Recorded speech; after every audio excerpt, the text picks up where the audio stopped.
6 মাসের এক বাচ্চার মা এক 5 স্টার হোটেলের ম্যানেজারকে বলল, তার বাচ্চার খিদে পেয়েছে, 1 কাপ দুধ হবে? ম্যানেজার বলল, হবে, তবে 100 টাকা লাগবে।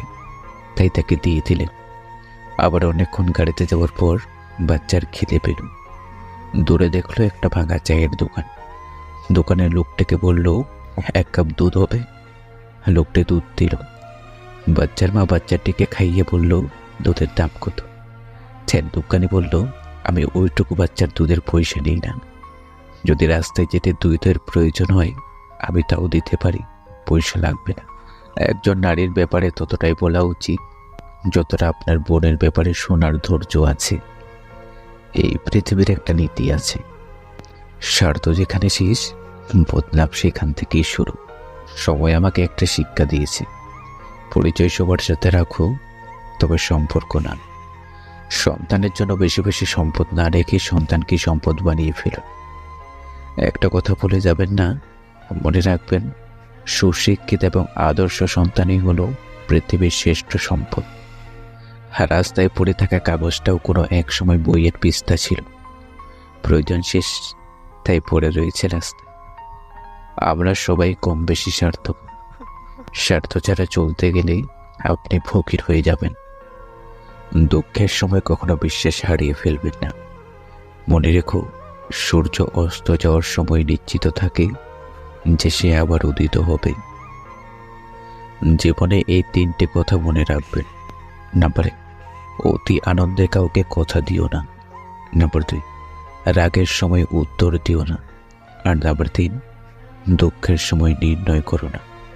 পকেটে টাকা থাকলে সবার সাথে তোমাকে মিশতে ইচ্ছে করবে, সবাইকে আপন বলে মনে হবে।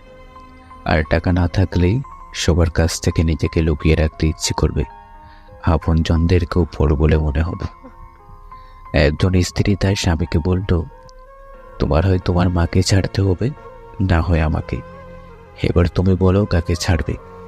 স্বামী বলল, আমি তোমাকে ছাড়ব, কারণ আমি চাই না আমার ছেলেও একদিন বউয়ের জন্য তার মাকে ছাড়ুক। মানুষ তার পছন্দের মানুষের আইডিতে ঘুরতে পছন্দ করে বেশি। আইডি ঘুরে ঘুরে সেই স্ট্যাটাস, প্রত্যেকটা কমেন্টের রিপ্লাই ফলো করে। কবে কখন কোথায় কে কি কমেন্ট করেছিল সব তার মাথায় গেঁথে যায়। এইভাবে চলতে চলতে একদিন টের পাই একটা নির্দিষ্ট আইডির সাথে তার পছন্দের মানুষটার অনেক খাতির জমে গেছে কমেন্ট বক্সে। সে বুঝতে পারে ওই পারের মানুষটা বোধহয় তার পছন্দের মানুষটার বিশেষ কেউ। আমি অল্প সময়ে অনেক কিছু দেখেছি, ভালো মানুষের আড়ালে লুকিয়ে থাকা সেই রূপটাও দেখেছি। চোখের সামনে আমি প্রিয়জনকে অন্যের হতে দেখেছি।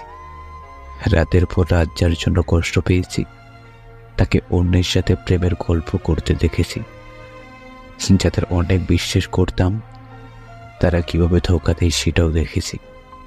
হ্যাঁ, আমি সেই মানুষ যে এত কিছুর পরেও নিজেকে শান্ত রেখেছি। জীবনে এই কথাগুলো মনে রাখবেন। ক্রোধে উত্তেজিত হবেন না, সমালোচনায় কান দেবেন না, লোকের কথায় পিছলে যাবেন না, আর প্রশংসায় গলে যাবেন না।